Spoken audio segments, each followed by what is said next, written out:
Hi, my name is Hannah Mulholland, and I'm an outpatient pediatric social worker at Mayo Clinic.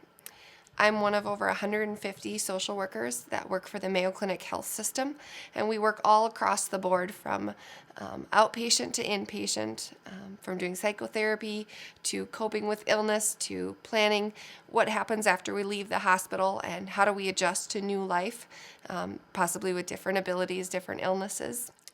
So how did I get here?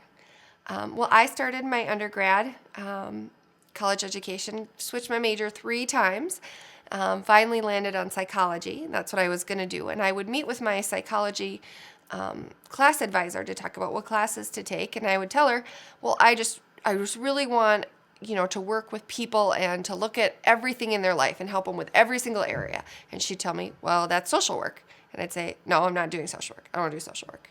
So then the next semester would come around and I'd have the same discussion with her. Well, this is what I want to do. And she'd tell me that's social work. So finally she convinced me to take a social work class. I took basically in my senior year of college a foundation social work class and discovered I loved it. Now the great thing about social work is that your undergraduate degree does not have to be in social work. So I was able to go right into a graduate program. Because my undergraduate was in something different, I did what's called a full program, which means 2 to 3 years, and 2 internships.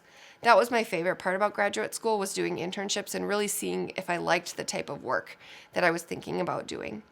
If you do your undergraduate work in social work, it does shorten your graduate program down to about a year and 1 internship.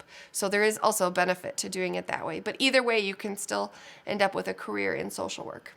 Medical social work is especially interesting to me because of getting to work on a multidisciplinary team, which means we are just one member of a larger team serving the patient, part of the doctors and nurses and all the team members that work at Mayo Clinic. And we get to bring that unique perspective that says what else might be going on with this patient than just the medical piece. Is there some biopsychosocial things going on? And then we can help bring that to the team and bring that to the light to best serve the patient. If you like working with individuals and looking at them from a biopsychosocial model, meaning what is going on in all areas of their life and how is it impacting them and how can you make a difference in those areas of your life, social work might be for you. If you want to do social work, I suggest getting out there and trying it. Shadow somebody, talk with somebody in the field, and see if this could be where your passions and your talents meet.